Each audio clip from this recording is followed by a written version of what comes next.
ਅੱਜ ਸਾਡੇ ਨਾਲ ਮੌਜੂਦ ਨੇ ਡਾਕਟਰ ਇਕਬਾਲ ਸਿੰਘ ਜੀ ਤੇ ਉਹਨਾਂ ਨਾਲ ਗੱਲ ਕਰਾਂਗੇ ਕਿ ਉਹ ਕਾਫੀ ਰਘੁਨੰਦਨ ਜੀ ਦੇ ਜਿਹੜੇ ਨੇੜਲੇ ਬੜੇ ਪਿਆਰੇ ਮਿੱਤਰ ਰਹੇ ਨੇ ਤੇ ਜਾਣਾਂਗੇ ਉਹਨਾਂ ਦੇ ਬਾਰੇ, ਉਹਨਾਂ ਦੀ ਜ਼ਿੰਦਗੀ ਦੇ ਬਾਰੇ ਕਿ ਕੀ ਉਹਨਾਂ ਦੇ ਨਾਲ ਜਿਹੜਾ ਹੈ ਬੜਾ ਪਿਆਰ ਸੀਗਾ ਤੇ ਕਿਸ ਤਰ੍ਹਾਂ ਦਾ ਉਹਨਾਂ ਦਾ ਹੁਣ ਤੱਕ ਦਾ ਉਹਨਾਂ ਦੇ ਨਾਲ ਸਫ਼ਰ ਰਿਹਾ। ਬਹੁਤ ਬਹੁਤ ਸਵਾਗਤ ਹੈ ਸਰ ਤੁਹਾਡਾ। ਬਹੁਤ ਥੈਂਕ ਯੂ ਜੀ। ਤੇ ਸਰ ਤੁਹਾਡੇ ਤੋਂ ਜਾਣਨਾ ਚਾਹਾਂਗੇ ਅਸੀਂ ਕਿ ਤੁਹਾਡਾ ਉਹਨਾਂ ਦੇ ਨਾਲ ਬੜਾ ਪ੍ਰੇਮ ਪਿਆਰ ਸੀਗਾ, ਬੜੇ ਤੁਹਾਡਾ ਨੇੜਲਾ ਉਹਨਾਂ ਨਾਲ ਰਿਸ਼ਤਾ ਸੀਗਾ ਤੇ ਜਦੋਂ ਅੱਜ ਸਾਨੂੰ ਪਤਾ ਲੱਗਿਆ ਕਿ ਸਵੇਰੇ ਉਹਨਾਂ ਦਾ ਜਿਹੜਾ ਉਹ ਨਿਧਨ ਹੋ ਗਿਆ ਹੋਇਆ ਜੀ ਤੇ ਬਹੁਤ ਦੁੱਖ ਲੱਗਿਆ ਇਹ ਗੱਲ ਜਿਹੜੀ ਹੈ ਜਾਣ ਕੇ ਤੇ ਅਸੀਂ ਤੁਹਾਡੇ ਨਾਲ ਦੁੱਖ ਦਾ ਉਹ ਚਾਹ ਕੇ ਵੀ ਸੀ ਨਹੀਂ ਸਾਂਝਾ ਕਰ ਸਕਦੇ ਤੇ ਤੁਹਾਡੇ ਤੋਂ ਥੋੜਾ ਜਾਣਨਾ ਚਾਹਾਂਗੇ ਉਹਨਾਂ ਨੂੰ। ਡਾਕਟਰ ਰਘੁਨੰਦਨ ਭਾਟੀਆ ਜੀ ਇਸ ਦੇਸ਼ ਦੇ ਬਹੁਤ ਵੱਡੇ ਲੀਡਰ ਪਾਰਲੀਮੈਂਟ ਵਿੱਚ ਬੜਾ ਲੰਬਾ ਸਮਾਂ ਰਹੇ ਔਰ ਬਿਜ਼ਨਸ ਉਹਨਾਂ ਦਾ ਬਹੁਤ ਅੱਛਾ ਸੀ। ਬਿਜ਼ਨਸ ਉਹ ਅੰਮ੍ਰਿਤਸਰ ਵਿੱਚ ਵੀ ਕਰਦੇ ਸਨ ਔਰ ਪਾਕਿਸਤਾਨ ਵਿੱਚ ਬਣਨ ਤੋਂ ਪਹਿਲਾਂ ਪੱਤੋਂ ਕੀ ਮੰਡੀ ਜਿਹੜੀ ਕਿ ਲਾਹੌਰ ਦੇ ਨਾਲ ਹੈ ਉੱਥੇ ਉਹਨਾਂ ਦੇ ਪਿਤਾ ਜੀ ਆੜਤ ਦਾ ਕੰਮ ਕਰਦੇ ਸੀ ਤੇ ਨਾਲ ਹੀ ਵੀ ਕਰਦੇ ਸੀ, ਲੇਕਿਨ ਰਹਿੰਦੇ ਅੰਮ੍ਰਿਤਸਰ ਸੀ ਔਰ ਇਹਨਾਂ ਦੇ ਚਾਚਾ ਜੀ ਵੀ ਪਾਰਲੀਮੈਂਟ ਦੇ ਵਿੱਚ ਰਹੇ ਔਰ ਉਸ ਤੋਂ ਬਾਅਦ ਇਹ ਅੱਗੇ ਆਏ ਔਰ ਇਹਨਾਂ ਨੇ ਅੰਮ੍ਰਿਤਸਰ ਵਿੱਚ ਆਪਣੀ ਬੜੀ ਵੱਡੀ ਜਿੱਤ ਦਿਖਾਈ ਕਿਉਂਕਿ ਬੜੇ ਕੈਪੇਬਲ ਸਨ ਔਰ ਪੰਜਾਬੀਆਂ ਦਾ ਜਿਹੜਾ ਕਿ ਪਾਕਿਸਤਾਨ ਤੋਂ ਆਉਣਾ ਬਹੁਤ ਅੰਮ੍ਰਿਤਸਰ ਵਿੱਚ ਸੈਟਲ ਹੋਏ। ਵੈਸੇ ਮੈਂ ਵੀ ਅੰਮ੍ਰਿਤਸਰ ਦਾ ਪੁਰਾਣਾ, ਮੇਰੇ ਦਾਦਾ ਜੀ ਅੰਮ੍ਰਿਤਸਰ ਤੋਂ ਸਨ, ਬਾਬਾ ਗੁਰਦਿਆਲ ਸੀ। ਮੇਰੇ ਪਿਤਾ ਜੀ ਜਲਿਆਂਵਾਲੇ ਬਾਗ ਵਿੱਚ ਸਨ ਜਦੋਂ ਜਲਿਆਂਵਾਲੇ ਬਾਗ ਵਿੱਚ ਅਟੈਕ ਹੋਇਆ ਸੀ ਤੇ ਹੀ ਵਾਜ਼ ਓਨਲੀ 30 ਤੇ ਠੀਕ ਹੈ ਉਹ ਬਚ ਗਿਆ, ਚੋਟਾਂ ਵੀ ਲੱਗੀ। ਇਸੇ ਤਰ੍ਹਾਂ ਰਘੁਨੰਦਨ ਭਾਟੀਆ ਜੀ ਦਾ ਵੀ ਉਸੇ ਨਾਲ ਸਾਰਾ ਸਿਸਟਮ ਬਣਿਆ ਹੋਇਆ ਸੀ। ਮੈਂ ਰਘੁਨੰਦਨ ਭਾਟੀਆ ਜੀ ਨੂੰ ਜਾਣਦਾ ਸੀ ਪਰ ਮਿਲਿਆ ਨਹੀਂ ਸੀ।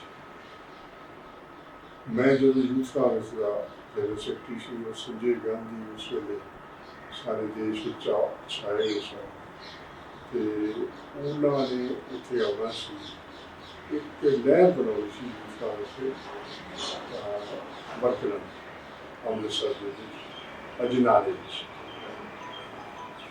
ਉਹ ਅਜਨਾਲੇ ਵਿੱਚ ਜਦੋਂ ਇਹ ਸਾਰਾ ਆਰਗਨਾਈਜ਼ ਹੋਇਆ ਸੀ ਤੇ ਮੈਨੂੰ ਪਹਿਲੀ ਵਾਰੀ ਉੱਥੇ ਮੈਂ ਕੁਝ ਪੰਜਾਬ ਦਾ ਜਨਰਲ ਸੈਕਟਰੀ ਕੋਈ ਕਰਦਾ ਸੀ ਔਰ ਬੜੀ ਵੱਡੀ ਟੀਚਰ ਸੀ ਤੋ ਮੈਨੂੰ ਉੱਥੇ ਮਿਲੇ। ਮੈਂ ਉਹਨਾਂ ਨੂੰ ਉਹਨਾਂ ਦੀ ਫਿਰ ਹਿਸਟਰੀ ਜਿਹੜੀ ਜਾਣਦਾ ਸੀ ਮੈਂ ਉਹਨਾਂ ਨਾਲ ਡਿਸਕਸ ਕੀਤੀ, ਉਹਨਾਂ ਨੇ ਮੇਰੇ ਨਾਲ ਡਿਸਕਸ ਕੀਤੀ ਤੇ ਮੈਨੂੰ ਕਹਿੰਦੇ ਮੈਨੂੰ ਬੜੀ ਖੁਸ਼ੀ ਕਿ ਤੂੰ ਵੀ ਹੋ ਸਕਦਾ ਰਹਿਣਾ ਜਲਸਾ।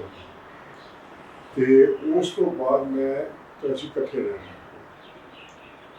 ਕਿਉਂਕਿ ਇਹ ਵੀ AICC ਵਿੱਚ ਹੁੰਦੀ ਸੀ, ਜਨਰਲ ਸੈਕਟਰੀ ਵੀ ਰਹਿ ਰਿਹਾ ਔਰ ਪੰਜਾਬ ਦੇ ਪ੍ਰੈਜ਼ੀਡੈਂਟ ਵੀ ਰਹਿ ਸੀ। ਇਸ ਕਰਕੇ ਮੇਰੀ ਇਹਨਾਂ ਦੀ ਬਹੁਤ ਨੇੜਤਾ ਹੋਈ। ਉਸ ਨੇੜਤਾ ਦਾ ਸਦਕਾ ਮੈਨੂੰ ਕਈ ਉਹਨਾਂ ਤੋਂ ਚੀਜ਼ਾਂ ਅੱਛੀਆਂ ਵੀ ਮਿਲੀਆਂ ਔਰ ਮੈਂ ਉਹਨਾਂ ਨਾਲ ਡਿਸਕਸ ਕਰਦਾ ਰਹਿੰਦਾ ਸੀ ਔਰ ਉਹਨਾਂ ਨੇ ਮਿਲਣਾ ਇਸ ਤਰੀਕੇ ਨਾਲ ਕਰਦਾ ਜਿੱਦਾਂ ਮੈਂ ਉਹਨਾਂ ਦਾ ਛੋਟਾ ਭਰਾ। ਸਮਾਂ ਚੱਲਦਾ ਗਿਆ ਤੇ ਮੈਂ ਵੀ ਪਾਰਲੀਮੈਂਟ ਵਿੱਚ ਪਹੁੰਚ ਗਿਆ। ਪਾਰਲੀਮੈਂਟ ਵਿੱਚੋਂ ਪਹਿਲਾਂ ਸਨ ਉਸ ਵੇਲੇ ਸਨ ਜਦੋਂ ਮੈਂ ਯੂਥ ਕਾਂਗਰਸ ਸੀ ਤੇ ਉਹਨਾਂ ਨੇ ਫਿਰ ਇਹ ਸਮਝ ਲਿਆ ਕਿ ਹੁਣ ਮੈਂ ਇਹਦੇ ਨਾਲ ਰਹਿਣਾ ਤੇ ਇਹ ਮੇਰੇ ਨਾਲ ਰਹਿਣਾ। ਅਸੀਂ ਫਿਰ ਇਕੱਠੇ ਕੰਮ ਕਰਦੇ ਰਹੇ ਔਰ ਪਾਰਲੀਮੈਂਟ ਵਿੱਚ ਉਸ ਵੇਲੇ ਇਹ ਸਨ ਫੋਰਨ ਦਾ ਮਿਨਿਸਟਰ ਬਣੇ ਸਨ ਉਦੋਂ BP Singh Narasimha Rao ji prime minister ਸਨ। ਉਹਨਾਂ ਨੇ ਬੜੇ ਤੇ ਇਹਨਾਂ ਨੇ ਬਹੁਤ ਕੰਮ ਕੀਤਾ, ਖਾਸ ਕਰਕੇ ਚਾਈਨਾ ਵਿੱਚ ਔਰ ਰਸ਼ੀਆ ਵਿੱਚ। ਇਹਨਾਂ ਦੇ ਖਿਆਲਾਤ ਵੀ ਥੋੜ੍ਹੇ ਜਿਹੇ ਉਸ ਪਾਸੇ ਜਾਂਦੇ ਸਨ ਔਰ ਉੱਥੇ ਵੀ ਜਾਂਦੇ ਸਨ ਔਰ ਦੇਸ਼ ਦੀਆਂ ਪ੍ਰੋਬਲਮ ਬੜੀਆਂ ਅੱਛੀਆਂ ਸੋਲਵ ਕਰਦੇ ਸਨ। ਪਰ ਇੱਕ ਸਭ ਤੋਂ ਵੱਡੀ ਮੈਂ ਉਹਨਾਂ 'ਚ ਖੂਬੀ ਦੇਖੀ ਸੀ ਕਿ ਜਿਹੜੀ ਜਿਸ ਤਰ੍ਹਾਂ ਹੁਣ ਮੇਰੇ ਕੋਲ ਵੀ ਕੋਠੀ ਸੀ, ਮੈਂ 34 ਲੋਧੀ ਸਟੇਟ ਵਿੱਚ ਰਹਿੰਦਾ ਸੀ, ਪ੍ਰਿਯੰਕਾ ਜੀ ਮੇਰੇ ਨਾਲ 35 ਵਿੱਚ ਰਹਿੰਦੇ ਸੀ। ਇਸੇ ਤਰ੍ਹਾਂ ਇਹਨਾਂ ਦੀ ਵੀ ਕੋਠੀ ਸੀ ਉੱਥੇ ਨਾਲ ਹੀ ਸੀ। ਕੋਠੀ ਵਿੱਚ ਸਿਰਫ ਲੋਕਾਂ ਨੂੰ ਮਿਲਣਾ ਹੁੰਦਾ ਸੀ और बड़ा लंबा टाइम बह के काम करते सन, अपने सैकटरी वगैरह सारे नाल बिठा के उन्होंने दे काम लोगों के करते सन। जिहड़े कि ये नहीं सी सोचते कि अमृतसर के लोग ने, पंजाब के लोग इन्ना को जाते थे। फिर ये रहिंदे सन कि फिर उनकी अलग जगह बनी हुई सी, उत्थे जाके रहिंदे सी। उत्थे भी असीं इकट्ठे कई वारी बहना, खाना भी खाना, इन्होंने मेरी कोठी भी आ जाना तो असीं इकट्ठियां ने रहना। साडा इस तरीके नाल एक बड़ा वड्डा सिस्टम बन गया। एक पंजाबी कॉन्फ्रेंसिस हुई उन्होंने दिनों अजकल नहीं हो रही, ईवन बाहरले कंट्री में भी होंगे सन, अमेरिका में होंगे सन, इंग्लैंड में होंगे सन, कनेडा में होंगे सन, ये भी जाते सी, मैं भी जाता सी। सो इन्हों के नाल मतलब एक किस्म का एक अच्छा जुड़ाव सी, और मेरे तो बहुत सीनियर सन, और अज भी ये 99 साल तो ऊपर हो के संसार की आजाद करके गया तो मैं छोटा सी। पर मैनू इन्होंने होंदा है कि बड़ा होंदा सी कि मैं इन्हों को कुछ प्राप्त भी करना। वो ये कहते होंदे सी कि तू बहुत थावां ते जाना, मैनू तेरी गल्लां दा मैनू बड़ा चंगा लगदा। AICC में काम करता सी ते ये भी उत्थे करदे सी। उस भी मेरा ते इन्हां दा कमरे नेड़े ही सन ते असीं इकट्ठे ते भी मिलदे सी। मेरा कहने का भाव है कि इन्हां दे विच कोई सब तो वड्डी सी कि मरापड़ा करना सी, जिन्हों मिलते सी अपना बना लेते सी। हुणे जो मेरे घर भी आते सन, मैं इन्हों के घर जाता सी। सिर्फ 4 साल तो मैं इन्हों को जाना छड्डिया कि जदों ज़्यादा भुल्लण लग गया। नहीं तो मैं अमृतसर जदों भी जाना इन्हों के कोल ब्रेकफास्ट करना, वो भी इत्थे कोठी च आउंदे सन, सारे परिवार नाल भी बैठे, और परिवार के नाल भी उस तरह जिद्दां उन्हों का परिवार है इस तरह इकट्ठे करते सी। समा बदलता गया, बड़े अपने हिसाब नाल अगे तो है ही सर, पर इन्होंने जो देश के विच काम किए वो मेरे को नहीं भुलाया। सब तो वड्डी चीज़ है कि जब गवर्नर बने उत्थे बिहार में, तो मैं उस बिहार का इंचार्ज सी। जिहड़ा राजनीतिक आदमी होंदा है वो मैं सी, क्योंकि बैठे राजनीतिक ही सब, तो ये फिर गवर्नर बन गए। गवर्नर हाउस जाना मेरे लिए औखा इस करके सी कि मैं राजनीतिक तौर पर रहता सी, तो मैं सबके तौर से रहता सी। इन्हों का फिर फोन आना या मैं कर लेना, असी फिर शाम को कभी इकट्ठे उहदे विच ये की हुंदा सी कि इन्हां दा एक्सपीरियंस मेरे नाल बहुत ज़्यादा सी, लेकिन स्टेट का एक्सपीरियंस मेरे को है सी। इन्हां दे कोई भी स्टेट का एक्सपीरियंस मैनू इस चीज़ का फायदा हो जाता सी उन्होंने डिस्कस करते कि जेह्ड़े स्टेट दियां इनफॉर्मेशन गवर्नर को पहला पढ़ सकें। जिस तरह कि मैं उत्तराखंड का सी इंचार्ज, तो उत्थे सुरजीत सिंह बदाला सा, तो उन्होंने नाल भी मेरे नाल बड़ा सी, उन्होंने नाल भी शाम को मैं बह के उत्थों की पूरी इनफॉर्मेशन मिलता। इस तरह बिहार की इनफॉर्मेशन मैनू सारी दे दी। कई बार अखबारों में भी आ जाता सी मेरे बारे, इन्हों बारे, कहना उन्होंने लिखना कि ये दोनों जो पंजाब से गवर्नर भी और सारी स्टेट का इंचार्ज, वो फिर इस तरीके नाल असीं दोवां ने मिल के उहदे च फायदा मिल ही जाता है। एक आम गवर्नर से गवर्नर को मिलना ही बड़ा औखा हो जाता है। वो तो जो मैं बनया सी तद मैनूं पता लगा कि अपॉइंटमेंट कितनी मुश्किल है। सो वो फिर इन्हां नाल मैं शाम नूं खाना भी उत्थे खा लेना, लेकिन सानूं मैनूं ये फिक्र होंदा सी, उन्हां नूं नहीं होंदा सी कि भी CID सानूं देखना है। तो चलो बड़ा अच्छा साडा आपस चलिया। उस तो बाद फिर असीं मैं राजभाषा का सी वाइस चेयरमैन भी रहा, मैंबर भी रहा। उस विच मैं केरला जाता सी, केरला भी होंदे सन, हाँ, तो केरला विच भी असीं इकट्ठे हो जांदे सी। मेरा कहने का भाव है कि इन्हां दा बहुत ज़्यादा एक्सपीरियंस सी, मिलापड़े सन और बड़ा मान देने वाले सन और काम करने वाले सन। इन्होंने बाहरले कंट्रीज इंडिया बहुत अगे बढ़े, जिस तरह के इन्होंने रशिया में इन्होंने बड़ा काम किया देश के प्रति, ਇਹਨਾਂ ਨੇ ਆਪਣੇ ਹੋਰ ਕੰਟਰੀ ਵਿੱਚ ਵੀ ਬੜੇ ਕੰਮ ਕੀਤੇ। ਉਹਦਾ ਐਕਸਪੀਰੀਅੰਸ ਵੀ ਮੈਨੂੰ ਨਾਲ ਦਿੰਦਾ ਰਿਹਾ ਤੇ ਅਸੀਂ ਆਪਸ ਵਿੱਚ ਸਾਂਝ ਰੱਖਦੇ ਸੀ। ਇਹ ਠੀਕ ਹੈ ਕਿ ਇਹ ਉਮਰ ਦੇ ਨਾਲ ਇਹ ਬਿਮਾਰ ਹੋਇਆ, ਲੇਕਿਨ ਮੈਂ ਜਦੋਂ ਗਵਰਨਰ ਸੀ ਤੇ ਅੰਮ੍ਰਿਤਸਰ ਸਨ, ਤੇ ਮੈਂ ਇਹਨਾਂ ਨੂੰ ਉੱਥੋਂ ਜਦੋਂ ਮੈਂ ਦਰਬਾਰ ਸਾਹਿਬ ਜਾਣਾ ਤੇ ਫਿਰ ਮੈਂ ਪਹਿਲਾਂ ਇਹਨਾਂ ਦੇ ਘਰ ਜਾ ਕੇ ਫਿਰ ਦਰਬਾਰ ਸਾਹਿਬ ਚਲੇ ਜਾਂਦਾ ਸੀ, ਤੇ ਫਿਰ ਉਹਨਾਂ ਨੇ ਕਹਿਣਾ ਕਿ ਲੰਚ ਵੀ ਆਪਾਂ ਇਕੱਠੇ ਕਰਨਾ। ਅਸੀਂ ਲੰਚ ਵੀ ਇਕੱਠੇ ਕਰਨਾ, ਲੇਕਿਨ ਮੈਨੂੰ ਇਹ ਇੱਕ ਬੜੇ ਮਜ਼ੇ ਦੀ ਗੱਲ ਇਹ ਹੁੰਦੀ ਸੀ ਕਿ ਇਹਨਾਂ ਨੇ ਜਿਹੜੀਆਂ ਮੇਰੇ ਨਾਲ ਗੱਲਾਂ ਕਰਨੀਆਂ ਉਹ ਮੇਰੀ ਜ਼ਿੰਦਗੀ 'ਚ ਕੰਮ ਬਣ ਜਾਂਦੀਆਂ ਸੀ। ਤੇ ਇਸ ਕਰਕੇ ਮੈਂ ਤੇ ਉਹ ਇਕੱਠੇ ਰਹੇ। ਮੈਨੂੰ ਅੱਜ ਸੱਚੀ ਗੱਲ ਸਵੇਰੇ ਜਦੋਂ ਟੈਲੀਫੋਨ ਆਇਆ ਅੰਮ੍ਰਿਤਸਰ ਤੋਂ ਮੇਰੇ ਦੂਸਰੇ ਕੀਤਾ ਕਿ ਉਹਨਾਂ ਦਾ ਸਵਰਗਵਾਸ ਹੋ ਗਿਆ, ਤੇ ਮੈਨੂੰ ਬਹੁਤ ਜ਼ਿਆਦਾ ਅਫਸੋਸ ਹੋਇਆ। ਇੰਨੇ ਕਹਿ ਸਕਦਾ ਕਿ ਮੈਂ ਉਹਨਾਂ ਨੂੰ ਸ਼ਰਧਾਂਜਲੀ ਦੇਣਾ, ਐਸੇ ਸ਼ਖਸੀਅਤ ਨੂੰ ਕਿ ਜਿਹਨੇ ਦੇਸ਼ ਪ੍ਰਤੀ, ਪੰਜਾਬ ਪ੍ਰਤੀ, ਬਾਹਰਲੇ ਕੰਟਰੀਆਂ ਵਿੱਚ ਬੜੀਆ ਦੇਸ਼ ਦਾ ਨਾਮ ਲਿਆ ਔਰ ਦੇਸ਼ ਨੂੰ ਅੱਗੇ ਵਧਾਇਆ। ਇੰਨਾ ਕਰਦਾ ਹੋਰ ਜੇ ਕੋਈ ਸਵਾਲ ਕਰਨਾ।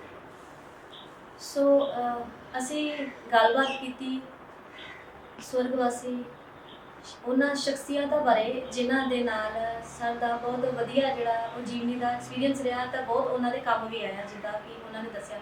ਤੇ ਚਲਦੇ ਚਲਦੇ ਇੱਕ ਛੋਟਾ ਜਿਹਾ ਸਵਾਲ ਤੁਹਾਡੇ ਤੋਂ ਪੁੱਛਣਾ ਚਾਹਾਂਗੀ ਕਿ ਉਹ ਸਵਾਲ ਮੈਂ ਇਹ ਅੱਜ ਦੀ ਜਿਹੜੀ ਕੰਡੀਸ਼ਨ ਚੱਲ ਰਹੀ ਹੈ ਕਰੋਨਾ ਦੀ ਜੀ, ਇਸ ਦੇ ਬਾਰੇ ਥੋੜਾ ਜਾਣਨਾ ਚਾਹਾਂਗੀ। ਤੁਸੀਂ ਪੋਲਿਟਿਕਸ ਵਿੱਚ ਵੀ ਰਹੇ ਹੋ ਜੀ, ਤੇ ਜੋ ਮੌਜੂਦਾ ਸਰਕਾਰਾਂ ਨੇ ਜੋ ਇਸ ਵੇਲੇ ਹਾਲ ਦੀ ਘੜੀ ਜੋ ਕੰਡੀਸ਼ਨ ਇੰਨੀ ਵਿਗੜੀ ਹੋਈ ਹੈ, ਉਹਦੇ ਪਿੱਛੇ ਕਾਰਨ ਤੁਸੀਂ ਕੀ ਦੇਖਦੇ ਹੋ?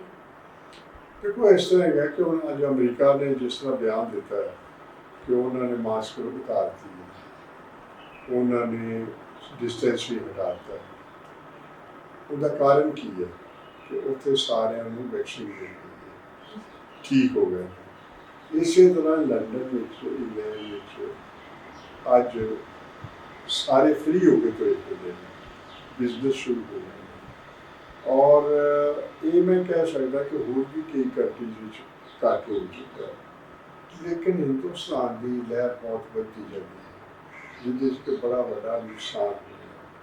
ਇਹਦੇ 'ਚ ਇਹ ਕਹਿ ਸਕਦਾ ਕਿ ਜਿਹੜੇ ਅੱਜ ਦੇ ਸਮੇਂ ਵਿੱਚ ਇਲੈਕਸ਼ਨਾਂ ਦਾ ਨਹੀਂ ਹੋਣਾ ਚਾਹੀਦਾ ਸੀ, ਉਹ ਇਲੈਕਸ਼ਨਾਂ ਅੱਗੇ ਪਿੱਛੇ ਵੀ ਹੋ ਸਕਦੀਆਂ ਸੀ, ਲੇਕਿਨ ਇਹਨਾਂ ਨੇ ਇਹ ਠੀਕ ਹੈ ਕਿ ਟਾਈਮ ਸਿਰ ਕਰਾਈਆਂ, ਲੇਕਿਨ ਇਲੈਕਸ਼ਨਾਂ ਦੇ ਵਿੱਚ ਇਕੱਠ ਜਿਹੜੇ ਹੋਏ ਔਰ ਖਾਸ ਕਰਕੇ ਕੁੰਭ ਦੇ ਮੇਲੇ ਵਿੱਚ ਜਿਹੜੇ ਇਕੱਠ ਹੋਏ, ਉਸ ਇਕੱਠ ਨੇ ਉਹ ਕਿਉਂਕਿ ਸਾਰੇ ਪਾਸੇ ਜਾਂਦੇ ਨੇ, ਖਾਸ ਕਰਕੇ ਜਿਹੜੇ ਧਰਮ ਪ੍ਰੇਮੀ ਨੇ ਉਹ ਸਾਰੇ ਦੇਸ਼ ਤੋਂ ਇਕੱਠੇ ਹੁੰਦੇ ਨੇ, ਉਹ ਸਾਨੂੰ ਥੋੜ੍ਹਾ ਜਿਹਾ ਕੰਟਰੋਲ ਕਰਨਾ ਚਾਹੀਦਾ ਸੀ। ਉਸ ਤੋਂ ਅਸੀਂ ਥੋੜ੍ਹਾ ਜਿਹਾ ਪਿੱਛੇ ਹੋ ਗਏ। ਪਿੱਛੇ ਹੋਣ ਨਾਲ ਅੱਜ ਜਿਹੜੀ ਲਹਿਰ ਹੈ ਬੜੀ ਵੱਡੀ ਹੋ ਗਈ ਹੈ, ਔਰ ਜਿੱਥੋਂ ਵੀ ਦੇਖੋ, ਖਾਸ ਕਰਕੇ ਦਿੱਲੀ 'ਚ ਦੇਖੋ, ਮਹਾਰਾਸ਼ਟਰ 'ਚ ਦੇਖੋ, ਉੱਤਰ ਪ੍ਰਦੇਸ਼ 'ਚ ਦੇਖੋ, ਐਸੇ ਐਸੇ ਕੇਸ ਆ ਰਹੇ ਨੇ, ਰਾਜਸਥਾਨ 'ਚ ਦੇਖੋ, ਪੰਜਾਬ ਅੱਜ ਦੇਖੋ, ਜਦੋਂ ਪੰਜਾਬ ਬਿਲਕੁਲ ਠੀਕ ਠਾਕ ਸੀ, ਪੰਜਾਬ ਦੇ ਵਿੱਚ ਪੂਰਾ ਕੰਟਰੋਲ ਸੀ, ਕੰਟਰੋਲ ਹੁਣ ਵੀ ਹੈ, ਲੇਕਿਨ ਉਹ ਜਿਹੜੇ ਸ਼ਿਫਟ ਹੋ ਰਹੇ ਨੇ ਪੰਜਾਬ ਵਿੱਚ, ਉਹਦੇ ਨਾਲ ਕਰੋਨਾ ਵੱਧਦਾ ਜਾਂਦਾ।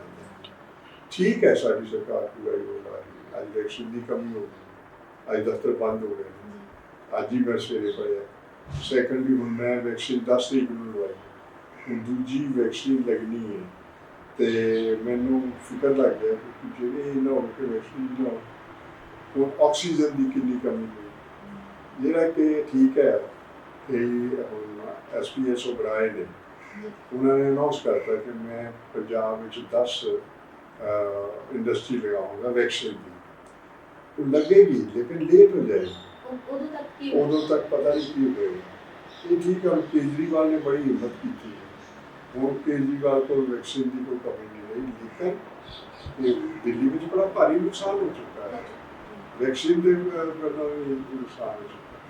ਪੰਜਾਬ ਵਿੱਚ ਵੀ ਸਾਡੇ ਚੀਫ ਮਿਨਿਸਟਰ, ਮੈਂ ਉਹਨਾਂ ਦਾ ਪੜ੍ਹਦਾ ਰਹਿੰਦਾ, ਉਹ ਮੋਦੀ ਸਾਹਿਬ ਨੂੰ ਕਹਿੰਦੇ ਰਹਿੰਦੇ ਨੇ ਕਿ ਮੈਨੂੰ ਵੈਕਸੀਨ ਚਾਹੀਦੀ ਹੈ, ਇਹਨਾਂ ਨੂੰ ਚਾਹੀਦਾ ਹੈ, ਕਿਉਂਕਿ ਇਹ ਸੈਂਟਰ ਦਾ ਕੰਮ ਹੈ, ਪੰਜਾਬ ਦਾ ਕੰਮ ਨਹੀਂ ਹੈ, ਸਟੇਟਾਂ ਦਾ ਕੰਮ ਨਹੀਂ ਹੈ। ਇਹਦੇ 'ਚ ਜਿਹੜਾ ਕਿ ਸੈਂਟਰ ਸਰਕਾਰ ਦਾ ਨਾ ਕੰਮ ਕਰਨਾ, ਉਹਦੇ ਵਿੱਚ ਸਾਡੇ ਬਹੁਤ ਨੁਕਸਾਨ ਹੋਇਆ। ਚੰਗੇ ਚੰਗੇ ਨੌਜਵਾਨ ਜਾ ਰਹੇ ਨੇ, ਬੱਚੇ ਜਾ ਰਹੇ ਨੇ, ਬਜ਼ੁਰਗ ਜਾ ਰਹੇ ਨੇ, ਔਰ ਇਹਦੇ ਨਾਲ ਕੋਈ ਸਾਡੇ ਪੰਜਾਬ ਦੇ ਵਿੱਚ ਇੱਕ ਤਾਂ ਜ਼ਿਮੀਂਦਾਰ ਬੈਠੇ ਨੇ ਆਪਣੇ, ਹਾਲੇ ਤੱਕ ਮੋਦੀ ਸਾਹਿਬ ਨੇ ਇੰਨੇ ਮਹੀਨੇ ਹੋ ਗਏ ਗੱਲ ਹੀ ਨਹੀਂ ਕੀਤੀ। ਉਹਨਾਂ ਨੂੰ ਗੱਲ ਕਰਨੀ ਚਾਹੀਦੀ ਸੀ, ਗੱਲ ਕਰਕੇ ਉਹਨਾਂ ਦੇ ਨਾਲ ਸਾਰਾ ਸਮਝੌਤਾ ਕਰਕੇ ਇਸ ਤਰੀਕੇ ਤੋਂ ਪਾਸੇ ਹੋਣਾ ਚਾਹੀਦਾ ਸੀ, ਤਾਂ ਕਿ ਇਹੋ ਜਿਹੀ ਦਿੱਲੀ ਦੇ ਆਲੇ ਦੁਆਲੇ ਜਿਹੜਾ ਰਸ਼ ਪੈ ਗਿਆ ਔਰ ਦਿੱਲੀ ਦੇ ਅੰਦਰ ਜਿਹੜਾ ਨੁਕਸਾਨ ਹੋ ਗਿਆ ਉਹ ਨੁਕਸਾਨ ਨਾ ਹੁੰਦਾ। ਇਸੇ ਤਰ੍ਹਾਂ ਸਾਡੇ ਪੰਜਾਬ ਦੇ, ਹੁਣ ਤੁਸੀਂ ਅੱਜ ਦੀਆਂ ਖਬਰਾਂ ਪੜ੍ਹੋ, 4 ਉੱਥੋਂ ਉੱਠ ਕੇ ਆਏ ਨੇ, 4 ਦੀ ਇੱਥੇ ਆ ਕੇ ਡੈਥ ਹੋ ਗਈ। ਇਸੇ ਤਰ੍ਹਾਂ ਇਹ ਜਿਹੜਾ ਨੁਕਸਾਨ ਹੈ, ਨੁਕਸਾਨ ਪੰਜਾਬ ਦਾ ਜ਼ਿਆਦਾ ਵੱਧ ਗਿਆ। ਇਸ ਜਿਹੜਾ ਕਿ ਦਿੱਲੀ ਵਿੱਚ ਬੈੱਡ ਨਾ ਮਿਲਣ ਕਰਕੇ ਪੰਜਾਬ ਵਿੱਚ ਲੋਕ, ਸਾਡੇ ਪੰਜਾਬੀ ਨੇ ਸਾਰੇ ਆਉਂਦੇ ਨੇ, ਉਹ ਇੱਥੇ ਆ ਕੇ ਲੈ ਰਹੇ ਨੇ ਐਡਮਿਸ਼ਨ, ਤੇ ਉਹਦੇ ਨਾਲ ਨੁਕਸਾਨ ਬੜਾ ਜ਼ਿਆਦਾ ਹੋ ਗਿਆ। ਉਸਦੇ ਨਾਲ ਕਿ ਇੱਥੇ ਦੀ ਜਿਹੜੀ ਆਵਾਮ ਹੈ ਹਾਂ, ਉਹਨੂੰ ਜਿਹੜੀ ਟ੍ਰੀਟਮੈਂਟ ਹੈ ਉਹ ਨਹੀਂ ਮਿਲ ਪਾ ਰਹੀ, ਉਹ ਨਹੀਂ ਮਿਲ ਪਾ ਰਹੀ, ਫੈਸਿਲਿਟੀ ਨਹੀਂ ਮਿਲ ਪਾ ਉਹ ਫੈਸਿਲਿਟੀ ਨਹੀਂ ਮਿਲ ਪਾ ਰਹੀ। ਮੈਂ ਤੁਸੀਂ ਹੈਰਾਨ ਹੋ ਗਏ ਕਿ ਮੈਨੂੰ ਦਿੱਲੀ ਤੋਂ ਟੈਲੀਫੋਨ ਆਇਆ, ਉਹ ਦਿੱਲੀ ਦਾ ਪੇਸ਼ੈਂਟ ਨੂੰ ਉੱਥੇ ਬੈੱਡ ਨਹੀਂ ਮਿਲਿਆ, ਉਹਨੂੰ ਬਠਿੰਡੇ ਮਿਲਿਆ। ਬਠਿੰਡੇ ਵਿੱਚ ਉਹਨੂੰ ਮਿਲਿਆ ਤੇ ਉਹ ਫਿਰ ਉਹਨਾਂ ਨੂੰ ਡਾਕਟਰ ਨੂੰ ਇੰਜੈਕਸ਼ਨ ਚਾਹੀਦਾ ਸੀ, ਉਹ ਇੰਜੈਕਸ਼ਨ ਬੰਬੇ ਤੋਂ ਮਿਲਿਆ ਸੀ। ਉਹਦਾ ਬੇਟਾ ਬੰਬੇ ਇੰਜੈਕਸ਼ਨ ਲੈਣ ਗਿਆ, ਉਹਦਾ ਫਿਰ ਉਸ ਮੇਰੇ ਦੋਸਤ ਦਾ ਟੈਲੀਫੋਨ ਆਇਆ ਕਿ ਹੁਣ ਇੰਜੈਕਸ਼ਨ ਤੇ ਇਹਦੇ ਕੋਲ ਹੈ, ਇਹਨੇ ਬਠਿੰਡੇ ਜਾਣਾ, ਇਹਦੀ ਇਨਕੁਆਰੀ ਹੋਏਗੀ, ਇਹਦੇ ਕੋਲ ਇੰਜੈਕਸ਼ਨ ਹੋਏਗਾ, ਤੇ ਇੰਜੈਕਸ਼ਨ ਇਹਦੇ ਨਾਲ ਫਾਦਰ ਤੱਕ ਪਹੁੰਚ ਜਾਏ ਕਿ ਕੋਈ ਹੋਰ ਨਾ ਉਹਨੂੰ ਲੈ ਜਾਏ। ਮੈਂ ਉਹਦੀ ਇੰਨੀ ਮਤਲਬ ਬੇਟੇ ਦੀ ਤਾਂ ਸਲਾਹ ਕਰਨਾ ਕਿ ਆਪਣੇ ਫਾਦਰ ਲਈ ਉਹਨੇ ਇੰਨਾ ਕੁਛ ਕੀਤਾ। ਉਹ ਫਿਰ ਮੈਂ ਕਿਸੇ ਨੂੰ ਕਹਿ ਕੇ ਉੱਥੇ ਬਠਿੰਡੇ ਹਸਪਤਾਲ ਵਿੱਚ ਉਹਨੂੰ ਪਹੁੰਚਾ ਦਿੱਤਾ। ਇਹੋ ਜਿਹੀਆਂ ਗੱਲਾਂ ਜਿਹੜੀਆਂ ਨੇ ਅੱਜ ਦੇ ਸਮੇਂ 'ਚ ਤਾਂ ਸੈਂਟੀਮੈਂਟਸ ਤਾਂ ਹੁੰਦੇ ਹੀ ਨੇ, ਬੱਚਿਆਂ ਨਾਲ ਵੀ ਹੁੰਦੇ ਨੇ, ਬਾਹਰ ਕਈ ਘਰਾਂ ਵਿੱਚ 4-4 ਇਕੱਠੇ ਚਲੇ ਗਏ। ਅੱਜ ਤਰਾਸ਼ੀ ਹੋਈ ਹੈ। ਹੁਣ ਬਹੁਤ ਹੀ ਘਰਾਂ ਵਿੱਚ ਜਿਹੜਾ ਇਹ ਫੈਲਿਆ ਹੋਇਆ ਹੈ। ਠੀਕ ਹੈ, ਸਾਡੇ ਜਲੰਧਰ ਦੀ ਸੰਸਥਾ ਵੀ ਬੜੀ, ਉਹ ਵੀ ਸੇਵਾ ਕਰ ਰਿਹਾ ਹੈ। ਇੱਕ ਐਸਾ ਘਰ ਸੀ ਜਿਹਦੇ ਘਰ ਵਿੱਚ ਚਾਰੇ ਦੇ ਚਾਰੇ ਬਿਮਾਰ ਸਨ ਤੇ ਇੱਕ ਦੂਜੇ ਨੂੰ ਪਾਣੀ ਨਹੀਂ ਸੀ ਪਿਆ ਸਕਦੇ। ਉਹਨੇ ਕਿਸੇ ਨੂੰ ਕਿਹਾ, ਉਹਨਾਂ ਨੇ ਜਾ ਕੇ ਰੋਟੀ ਪਹੁੰਚਾ ਦਿੱਤੀ। ਇੱਥੇ ਸਾਡੇ ਵਿੱਚ ਪੰਜਾਬੀਆਂ ਵਿੱਚ ਸੇਵਾ ਕਰਨ ਦਾ ਮਾਦਾ ਤਾਂ ਹੈ ਹੀ ਹੈ। ਮੇਰੀ ਇਹੋ ਹੀ ਰਿਕੁਐਸਟ ਹੈ ਸਾਰਿਆਂ ਨੂੰ ਕਿ ਭਾਈ ਤੁਸੀਂ ਇਹੋ ਜਿਹੇ ਆਲੇ ਦੁਆਲੇ ਦੇਖੋ ਜਿਨ੍ਹਾਂ ਦੇ ਘਰ 'ਚ ਮੁਸ਼ਕਿਲਾਂ ਆ ਰਹੀਆਂ ਨੇ, ਉਹਨਾਂ ਦੇ ਘਰ 'ਚ ਪਾਣੀ ਪਹੁੰਚਾਓ, ਉਹਨਾਂ ਦੇ ਦਵਾਈਆਂ ਪਹੁੰਚਾਓ। ਔਰ ਜਿਸ ਤਰੀਕੇ ਨਾਲ SPS ਅਬਰਾਈ ਕੰਮ ਕਰ ਰਹੇ ਨੇ ਪੰਜਾਬੀ ਨੇ, ਉਹਨਾਂ ਨੇ ਬਹੁਤ ਜ਼ਿਆਦਾ ਕੰਮ ਕੀਤਾ ਔਰ ਸੇਵਾ ਕਰਦੇ ਪਏ ਨੇ। ਉਹ ਉਸ ਤਰੀਕੇ ਨਾਲ ਸਾਡੇ ਰੀਜਨ ਦੇ ਲੋਕ ਕਰਨ ਪੰਜਾਬ ਦੇ। ਇਹਦੇ ਨਾਲ ਇੱਕ ਸਰਕਾਰਾਂ ਬਾਰੇ ਇੱਕ ਸਵਾਲ ਕਰਨਾ ਹੋ ਜਾਣਾ ਜੀ ਕਿ ਜਿਸ ਵੇਲੇ ਆਪਣੇ ਦੇਸ਼ ਨੂੰ ਵੈਕਸੀਨ ਦੀ ਬਹੁਤ ਜ਼ਿਆਦਾ ਲੋੜ ਸੀ, ਜੀ, ਉਸ ਵੇਲੇ ਭਾਰਤ ਨੇ ਵੈਕਸੀਨ ਹੈ ਜਿਹੜੀ ਦੂਜੇ ਦੇਸ਼ ਨੂੰ ਦੇਣਾ ਜਿਹੜਾ ਜ਼ਰੂਰੀ ਸਮਝਿਆ ਕਿ ਇਹ ਕੀ ਠੀਕ ਸੀਗਾ, ਆਪਣੇ ਦੇਸ਼ ਨੂੰ ਨਾ ਦੇਖਦੇ ਹੋਏ ਪਹਿਲੇ ਦੂਸਰੇ ਦੇਸ਼ ਨੂੰ ਦੇਖਣਾ, ਤੇ ਜਿਹੜੀ ਇਹ ਆਪਣੀ ਦਵਾਈ ਹੈ ਜਿਹੜੀ ਜਿਹਦੀ ਲੋੜ ਬਹੁਤ ਜ਼ਿਆਦਾ ਸੀਗੀ, ਉਹਨਾਂ ਨੇ ਦੂਜੇ ਦੇਸ਼ ਨੂੰ ਜਿਹੜੀ ਉਹ ਦਵਾਈ ਹੈ ਉਹ ਐਕਸਪੋਰਟ ਕਰਤੀ। ਇਹ ਤੁਹਾਡਾ ਕੁਐਸਚਨ ਬੜਾ ਹੀ ਅੱਛਾ ਹੈ। ਜਿਸ ਤਰ੍ਹਾਂ ਕਿ ਪੰਜਾਬ ਵਿੱਚ ਵੈਕਸੀਨ ਖਤਮ ਹੋ ਚੁੱਕੀ ਹੈ ਤੇ ਅੱਜ ਡਿਸਪੈਂਸਰੀਆਂ ਨੂੰ ਬੰਦ ਕਰ ਦਿੱਤੇ ਔਰ ਸਾਡਾ ਪੇਸ਼ੈਂਟ ਬੈਠਾ ਹੈ। ਜੇ ਹਿੰਦੁਸਤਾਨ ਵਿੱਚ ਇੰਨੀ ਜ਼ਬਰਦਸਤ ਮੈਡੀਸਨ ਤਿਆਰ ਹੋ ਚੁੱਕੀ ਸੀ, ਉਹ ਮੈਡੀਸਨ ਨੂੰ ਬਕਾਇਦਾ ਤੌਰ 'ਤੇ ਸਾਡੇ ਦੇਸ਼ ਦੀ ਪੋਪੂਲੇਸ਼ਨ ਦੇ ਮੁਤਾਬਕ ਕੋਲ ਰੱਖਣਾ ਚਾਹੀਦਾ ਸੀ। ਉਸ ਵੇਲੇ ਇਹ ਸੋਚਿਆ ਗਿਆ ਕਿ ਅਸੀਂ ਤਾਂ ਬਹੁਤ ਮੈਡੀਸਨ ਬਣਾ ਲਈ ਤੇ ਅਸੀਂ ਲੋਕਾਂ ਨੂੰ ਦਾਨ ਦੇ ਦਈਏ, ਦੂਜੇ ਦੇਸ਼ਾਂ ਨੂੰ ਦੇ ਦਈਏ, ਦੂਜਿਆਂ ਦਾ ਭਲਾ ਕਰ ਦਈਏ। ਲੇਕਿਨ ਅਸੀਂ ਇਹ ਖਿਆਲ ਨਹੀਂ ਕਰ ਸਕੇ ਐਡਮਿਨਿਸਟ੍ਰੇਸ਼ਨ ਦੇ ਤੌਰ, ਜਿਹੜਾ ਕਿ ਐਡਮਿਨਿਸਟ੍ਰੇਟਰ ਹੁੰਦਾ ਹੈ, PMO ਦਾ ਆਫਿਸ ਹੁੰਦਾ ਹੈ, ਉਹਦੇ 'ਚ ਮੀਟਿੰਗਾਂ ਚੱਲਦੀਆਂ ਰਹਿੰਦੀਆਂ ਨੇ ਕਿ ਪਹਿਲਾਂ ਆਪਣੇ ਦੇਸ਼ ਨੂੰ ਬਚਾਉਣ ਵਾਸਤੇ ਜਿੰਨਾ ਚਾਹੀਦਾ ਉਹ ਪਹਿਲਾਂ ਕੋਲ ਰੱਖੋ। ਜੇ ਤੁਹਾਡੇ ਕੋਲ ਜ਼ਿਆਦਾ ਹੈ ਤਾਂ ਦੇ ਦਿਓ, ਲੇਕਿਨ ਅਸੀਂ ਪਹਿਲਾਂ ਹੀ ਵੰਡ ਦਿੱਤਾ ਤੇ ਆਪਣਾ ਦੇਸ਼ ਅੱਜ ਖਾਲੀ ਪਿਆ ਹੈ। ਬਾਹਰਲੀਆਂ ਕੰਟਰੀਆਂ ਦਾ ਪ੍ਰੋਟੋਕੋਲ ਰਿਹਾ ਹੈ ਕਿ ਪਹਿਲਾਂ ਆਪਣਾ ਦੇਸ਼ ਬਚਾਓ, ਬਾਅਦ ਚ ਸੇਵਾ ਪਾਓ। ਤੁਸੀਂ ਇੰਗਲੈਂਡ ਨੂੰ ਦੇਖ ਲਓ, ਬਿਲਕੁਲ ਇੰਗਲੈਂਡ ਨੇ ਆਪਣਾ ਪੂਰਾ ਦੇਸ਼ ਸਿਸਟਮੈਟਿਕਲੀ ਬਚਾ ਲਿਆ, ਉੱਥੇ ਫੈਕਟਰੀਆਂ ਵੀ ਖੁੱਲ ਗਈਆਂ, ਉੱਥੇ ਸਾਰਾ ਕੁਝ ਹੋ ਗਿਆ। ਅਸੀਂ मतलब उस पासे चल ही नहीं सके, इलैक्शनां वाल चल गए, इहो चीज़ां बाहर भेज देतियां और ऑक्सीजन का ध्यान नहीं किया। अज साडा ऐसे ऐसे ने नौजवान तड़प के मर रहे हैं। ये पहली बारी जिहड़ा कि इहो जिहा समय विच होया जिहड़ा कि बहुत भारी नुकसान है। जिस तरह कि ਅਸੀਂ ਇਹ ਚੀਜ਼ ਮੰਨ ਕੇ ਚੱਲ ਸਕਦੇ ਹਾਂ ਕਿ ਜਿਹੜੀਆਂ ਸਰਕਾਰਾਂ ਨੇ ਤੇ ਸਰਕਾਰਾਂ ਦੇ ਬਣਾਏ ਹੋਏ ਜਿਹੜੇ ਨੁਮਾਇੰਦੇ ਨੇ ਉਹ ਕਿਤੇ ਨਾ ਕਿਤੇ ਸਿਰਫ ਆਪਣੀ ਕੁਰਸੀਆਂ ਵੱਲ ਧਿਆਨ ਦੇ ਰਹੇ ਨੇ ਤੇ ਆਵਾਮ ਦੇ ਵੱਲ ਧਿਆਨ ਹੈ ਜਿਹੜਾ ਉਹ ਨਹੀਂ ਹੈ। ਇਹਦੇ 'ਚ ਕੁਰਸੀ ਵੱਲ ਵੀ ਧਿਆਨ ਨਹੀਂ ਦਿੱਤਾ ਗਿਆ, ਜੋ ਮੈਂ ਕਹਿ ਸਕਦਾ। ਕੁਰਸੀ ਵੱਲ ਧਿਆਨ ਦੇ ਕੇ ਹੁੰਦਾ ਹੈ ਕਿ ਲੋਕਾਂ ਦਾ ਭਲਾ ਹੋਵੇ, ਲੋਕਾਂ ਦੀ ਜ਼ਿੰਦਗੀ ਦਾ ਧਿਆਨ ਕੀਤਾ ਜਾਏ। ਉਹਨਾਂ ਨੇ ਇਸ ਪਾਸੇ ਧਿਆਨ ਨਹੀਂ ਕੀਤਾ, ਉਹਨਾਂ ਨੇ ਸਿਰਫ ਇਹ ਦੇਖਿਆ ਕਿ ਸਾਡਾ ਦੁਨੀਆ 'ਚ ਨਾਂ ਹੋਵੇ। ਉਹ ਦੁਨੀਆ 'ਚ ਨਾਂ ਅੱਜ ਬਾਹਰਲੇ ਕੰਟਰੀ ਕਹਿਣ ਲੱਗ ਪਏ ਨੇ ਕਿ ਤੁਸੀਂ ਕਿਉਂ ਇੰਨਾ ਨੁਕਸਾਨ ਆਪਣਾ ਦੇਸ਼ ਦਾ ਕਰ ਲਿਆ, ਉਹਦੇ ਸਾਨੂੰ ਫਾਇਦਾ ਕੀ ਹੋਇਆ। ਅੱਜ ਸਾਡੇ ਸਾਰੇ ਸੰਸਾਰ ਵਿੱਚ ਉਹ ਗੱਲ ਖਤਮ ਹੋ ਗਈ ਕਿ ਜਿਹੜਾ ਭਾਰਤ ਵਰਸ਼ ਹੈ ਇਹ ਠੀਕ ਹੈ, ਸੇਵਾ ਬਹੁਤ ਹੋ ਰਹੀ ਹੈ, NRI ਬੜੀ ਸੇਵਾ ਕਰ ਰਹੇ ਨੇ, ਪਰ ਅੱਜ ਦਾ ਜਿਹੜਾ ਸਾਡਾ ਸਿਟੀਜ਼ਨ ਹੈ, ਜਿਹੜਾ ਇੱਥੋਂ ਰਹਿਣ ਵਾਲਾ ਹੈ, ਉਹਦੀ ਬੁਰੀ ਹਾਲਤ ਹੈ। ਹੁਣ ਜਿੱਦਾਂ ਤੁਹਾਡਾ ਸਾਥ ਮਨਮੋਹਨ ਸਿੰਘ ਜੀ ਦੇ ਟਾਈਮ ਦਾ ਹੈ ਬਿਲਕੁਲ, ਤੇ ਉਸ ਵੇਲੇ ਦਾ ਅਸੀਂ ਦੌਰ ਜੇ ਅਸੀਂ ਦੇਖਦੇ ਹਾਂ ਤਾਂ ਇਸ ਵੇਲੇ ਦੇ ਦੌਰ ਜਿਹੜਾ ਚੱਲ ਰਿਹਾ ਹੈ, ਜ਼ਮੀਨ ਆਸਮਾਨ ਦਾ ਫਰਕ ਹੈ ਜਿਹੜਾ ਉਹ ਦੇਖਣ ਨੂੰ ਮਿਲਦਾ। ਤੇ ਜੇ ਉਸ ਤਰ੍ਹਾਂ ਦਾ ਹੀ ਦੌਰ ਇਸ ਵੇਲੇ ਰਹਿੰਦਾ ਤੇ ਸ਼ਾਇਦ ਦੇਸ਼ ਦੀ ਇਹ ਹਾਲਤ ਕਿਤੇ ਨਾ ਕਿਤੇ ਉਹ ਇੰਪੋਸੀਬਲ ਸੀ, ਨਹੀਂ ਹੋ ਸਕਦੀ ਸੀ। ਸਰਕਾਰਾਂ ਨੇ ਕਿਤੇ ਨਾ ਕਿਤੇ ਇਸ ਚੀਜ਼ ਦੇ ਵਿੱਚ ਅਸੀਂ ਢਿੱਲ ਸਮਝ ਸਕਦੇ ਹਾਂ ਕਿ ਕਿਤੇ ਨਾ ਕਿਤੇ ਉਹਨਾਂ ਦਾ ਜਿਹੜਾ ਹੈ ਇਸ ਟਾਈਮ ਨੂੰ ਸੰਭਾਲਣ ਦੇ ਵਿੱਚ ਫੇਲ ਰਹੀਆਂ ਸਰਕਾਰਾਂ। ਉੱਥੇ ਹੀ ਜਿਹੜੀਆਂ ਪਰਸਨਲੀ ਜਿਹੜੀਆਂ NGOs ਨੇ ਉੱਠ ਕੇ ਆ ਰਹੀਆਂ ਨੇ, ਜਾਂ ਸਿੱਖ ਭਾਈਚਾਰਾ ਜਿਹੜਾ ਉਹ ਖੜਾ ਹੋ ਰਿਹਾ, ਉਹਨਾਂ ਨੇ ਸੇਵਾ ਭਾਵ ਜਿਹੜਾ ਆਪਣਾ ਦਿਖਾਇਆ। ਕਿਸੇ ਨੇ ਆਪਣੀਆਂ ਗੱਡੀਆਂ ਪਾ ਲਈਆਂ, ਕਿਸੇ ਨੇ ਵੈਨਾਂ ਪਾ ਲਈਆਂ, ਕਿਸੇ ਨੇ ਜਿਹੜੀਆਂ ਸੰਸਥਾਵਾਂ ਖੋਲ੍ਹ ਲਈਆਂ। ਤੇ ਇਸ ਦੇ ਨਾਲ ਜਿਹੜੀ ਆਉਣ ਵਾਲੀ ਬਣਨ ਵਾਲੀ ਸਰਕਾਰ ਹੈ, ਤੁਹਾਨੂੰ ਕੀ ਲੱਗਦਾ ਹੈ ਕਿ ਉਸ ਦੇ ਲਈ ਹੁਣ ਲੋਕੀ ਤਿਆਰ ਰਹਿਣਗੇ ਕਿ ਸਰਕਾਰ ਬਣਾਉਣ ਨੂੰ, ਜਾਂ ਇਸ ਵਾਰੀ ਸਭ ਕੁਝ ਇੱਦਾਂ ਹੀ ਜਾਏ?